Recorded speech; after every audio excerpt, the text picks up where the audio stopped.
Good day mga ka-trouble. Dala naman tayo sa ating balitang basketball. Pero bago yan, huwag kalimutang subscribe at hit na rin ang notification bell para maging updated kayo sa ating mga video.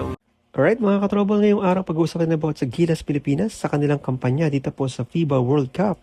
At magbibigay na rin ako ng konting updates about sa nangyari sa mga laban ng Japan at itong Finland. Simulan natin muna ang laban ng Gilas Pilipinas. At mukhang malabo na po tayong makapasok dito po sa Olympics dream natin dahil nanalo po kanina ang Japan or kahapon ng Japan laban sa Finland, sa malakas na Finland. So malaking dagok po ito para sa ating bansa dahil Japan po ay nakakuha na ng panalo na first Asian country na panalo po doon sa kanilang bracket at tinalo nila ang malakas na team ng Finland na may Lauri Markkanen, yung ka-teammate po ni Jordan Clarkson. So talagang pinakita ng Japan na ang kanilang home court advantage at ang kanilang magandang play na tumalo po dito sa Finland. So, yun po nakakakunta balita kasi medyo nawawala na po tayo ng pag-asa para po sa ating Olympics dream dahil natalo po tayo sa Angola kanina or kahapon sa score na 80-70. So, malaking pagkatalo po ito ng Gilas Pilipinas at malaking victory naman para sa Japan sa kanilang chance dito po sa Olympic qualifier. So pinangunahan naman ng Gilas Pilipinas ni JC na with 21 points. Kaya lang talagang ang play ay puro na kay JC lamang at madali itong nadepensahan ng Angola. So yung unang laro natin dito po sa Dominican Republic, nakita po ng Angola yon at na-scout na si Jordan Clarkson po ang ating number 1 sa offense. At talagang magaling naman po si Jordan Clarkson, kaya lang medyo ang play ng Gilas ay nakasentro po kay JC. Kaya nung nadepensahan si JC, unti-unting nawala na po ang ating kumpiyansa, lalo na po yung mga shooters natin.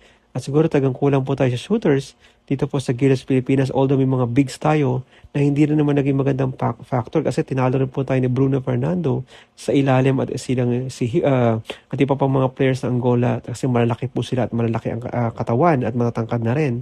Talagang nahirapan po ang ating Gilas Pilipinas. So sa pagkatalong ito, sobrang disappointing ang crowd at nakarinig po tayo ng mga boost doon po sa venue na pag pinapakita po si Chot Reyes kasi kitang-kita po talaga ang disappointment ng mga fans natin na nagbayad ng ticket at nasaksihan ng pagkatalo ng Gilas Pilipinas sa mas mababang ranking sa atin na Angola. Although dikit lang po yung ranking kasi nasa 41st po ang Angola at nasa 40th po tayo. So medyo dikit lang po at hindi natin masasabi na mababa taga sa atin ng Angola kasi pinakita ng Angola na kaya nalang talunin ang Gilas Pilipinas sa ating home court.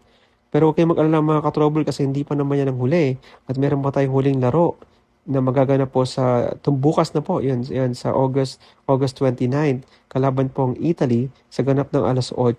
So ayun po huli natin pag-asa at kung matatalo po ng Dominican Republic ang Angola, so may chance po tayo kung mananalo po tayo sa Italy against number 10 in the world. At isa rin po mahirap talunin tong Italy kasi marami silang shooters. At ang Gilas ay kailangan manalo. Hindi lang manalo, kailangan silang lumamang ng 13 points at least. At matalo Angola para makasecure sila ng 3-way tie at tayo ang magiging number 2 kung pagkabasahin natin ng FIBA rules na kapag may tatlong teams na tie at pare-parehas po ang kanilang standing, yun po ang pinakamataas na higher quotient, yun po ang papasok po sa next round, sa knockout round.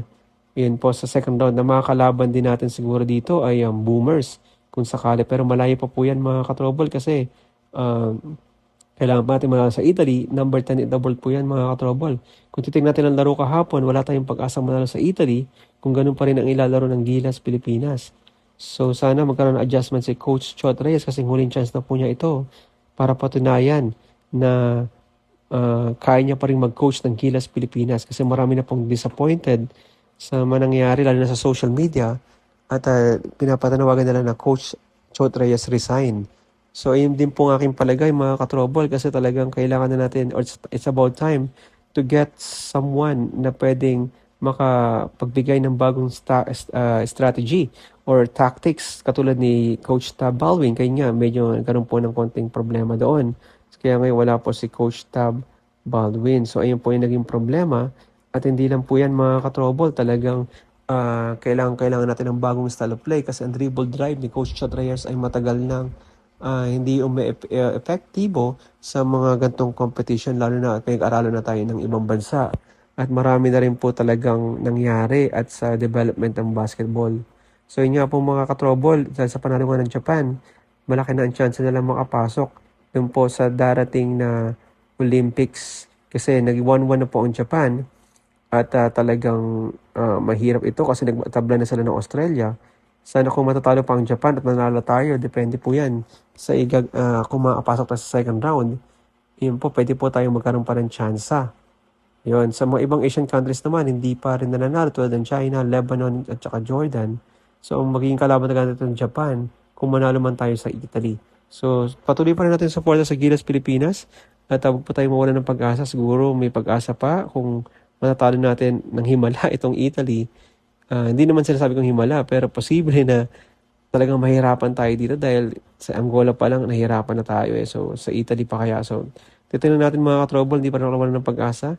Baka may mangyari pang milagro at hindi natin masasabi kasi pwedeng matalo pa rin ng Dominican itong Angola. Hindi rin po sila pwedeng magpatalo kasi baka mamaya manalo ang Italy, so magtatabla po sila. So hindi po natin makikita kung sino po sa higher quotient ang mangyayari. Pero depende kung magkapatalo po ang Dominican Republic. Pero ganun pa rin, patuloy nakatutok po sa ating channel at bibigyan ko kayo ng mga bagong updates sa mga susunod na araw. Once again, this is Troubleshoot. I'm out.